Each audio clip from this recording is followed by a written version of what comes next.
doing, Kyle? I'm doing good. How are y'all doing today? We're fine. I just thought I'd call in because, you're talking about how, critical thinking isn't taught in the schools anymore, and I actually graduated back in 2005, and just really there was only one teacher that really kind of taught us critical thinking, and that was, my chemistry class. We were given the whole spiel of, we were given this dangerous molecule, dihydrogen monoxide, and how people drown in it, and that it's it's in styrofoam cups, and we should ban those because of it. Yeah. Yeah, absolutely. And she actually put out the results that many people said that we should ban water. And it kind of makes you critically think about these things. Yeah. That reminds me of the time when, occasionally Leno will go out on the street and with really obvious questions and ask people and find out how dumb they are.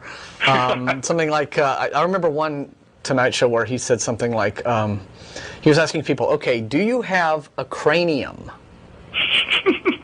and half the people were just sort of like, I'm not sure. Is that like... While scratching it. Is that like in your spleen or something? That's hilarious. The guys on the Man Show, of all offensive television programs ever, which we all love, but they went out and got a bunch of women on the street to sign a petition to against women's suffrage. Yes. Yeah, so just not quite knowing suffrage. Sounds really bad. Yeah, yeah, suffrage sounds like a bad thing. I certainly don't like the suffrage. So that kind of, people just don't. So how detailed did your chemistry teacher get? I mean, how much benefit did you really get? And was it part of the curriculum, or just something that this was a good teacher who decided? Or was it just an example of the way in which people don't know fundamental things? Yeah, she kind of tied it in to the whole idea in chemistry of the phlogiston theory, all things burn because of phlogiston. She kind of tied it into that, it was a commonly held belief at the time. Yeah, I just did something really sexist, didn't I? I assumed that his chemistry teacher was a man, and it wasn't. No, it was actually a woman. I know. Well, see, that I'm saying I was being sexist without even thinking about it. But that's an important point. Once upon a time, I'd have never noticed. And it's the same thing that I see among other people who I didn't notice that you just bigots or racist or sexist or things like that. The thing that you have to do, in addition to my position on caring about whether or not my beliefs are true, is actually think about what you're thinking. Richard Dawkins talking about raising the consciousness to women's rights issues and things like that. I do that, and the fact that I caught it right off the bat taught me. Because all of us are programmed with certain ideas from our cultural upbringing. Yeah, we're all a product of our cultures. We all have prejudices, biases.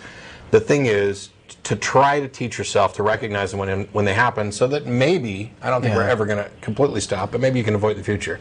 But I completely interrupted what Kyle was saying, so go back to telling us about your chemistry teacher.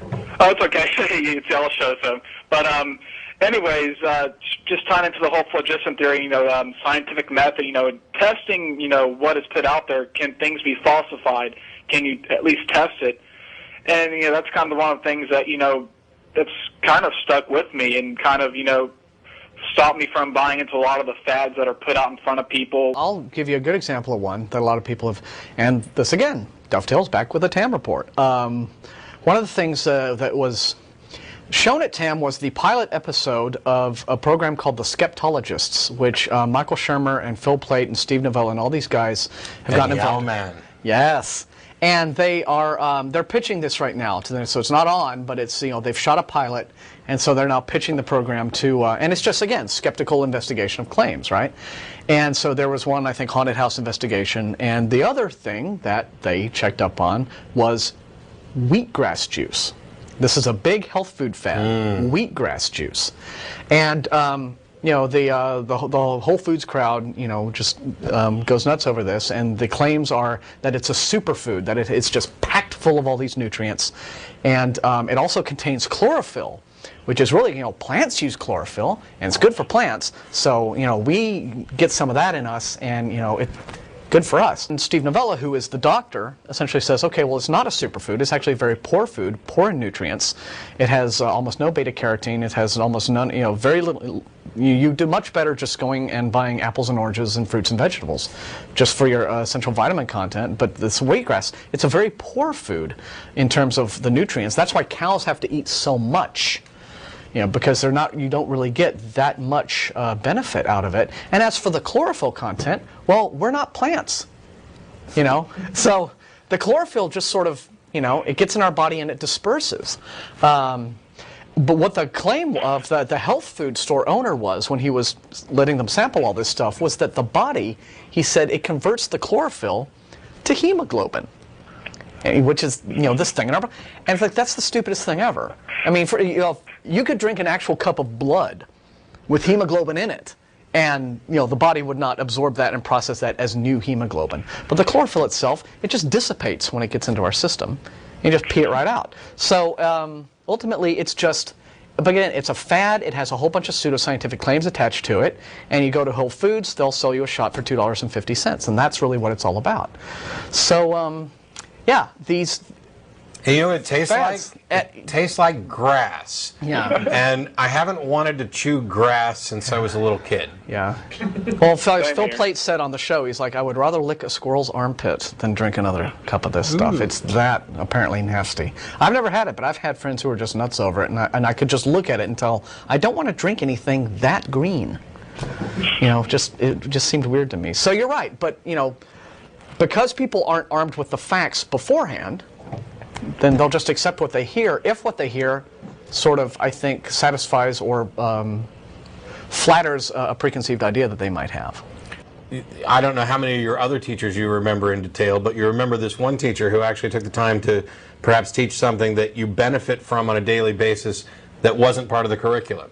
Yeah, and but the best part of all is a chemistry class, why wasn't I learning this in English or most of all physics or any other class? Why did you learn it in kindergarten? Yeah. No way. I mean, I agree there. All they taught us in kindergarten was to share and, even though you've had that toy and everything, it's time for you to give it up for someone else. But just, one other thing, for anybody who wants to think skeptical about a lot of stuff, I mean, just to see how a lot of these fads are brought into being and everything, I recommend a book by Edward Bernays called Propaganda. And it gets into how, you manipulate mass psychology and everything, and how a lot of these fads or a lot of ideas that are accepted as conventional wisdom are brought into, being. It's very important, I think. It fits everything that I've ever seen. Okay. All right. Well, thanks. Thanks a lot, Kyle. Appreciate the call. Yeah, appreciate it very much.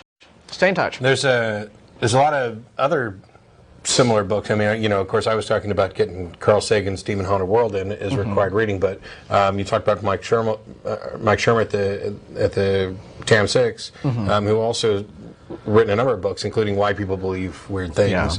Yeah. James Randi's got a He's bunch doing a of follow-up on that right now. Yeah. Yeah, new book. The book table at TAM is an amazing thing to behold if you're really looking to build a library of your skeptical literature. Shermer was actually better than he usually is when I've seen him speak before at this year's TAM. And I think he talked a lot, in his new book is all about how people, why people believe unseen things. I don't know if that'll actually be the title, but it's this notion of, why we're willing to sort of, again, fill these gaps in our reality with these concepts that I think sort of flatter our notion that there really needs to kind of be some control here. This whole idea that reality doesn't make sense as some sort of self-organizing natural process. It kind of fits in with our natures as pattern-seeking animals to think of, no, well, there's actually some sort of a top-down design working rather than sort of a bottom-up kind of thing going on.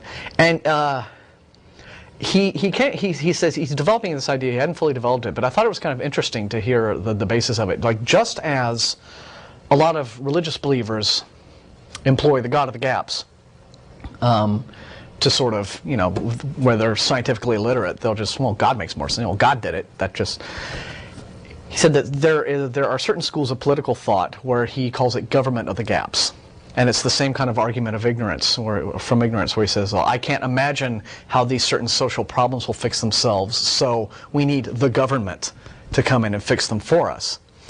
And maybe it's this too much trust on the part of perhaps people of a certain political bent to trust in bureaucracies that we already know or have failed and are failed us before. May not have any better mechanism for fixing the problems.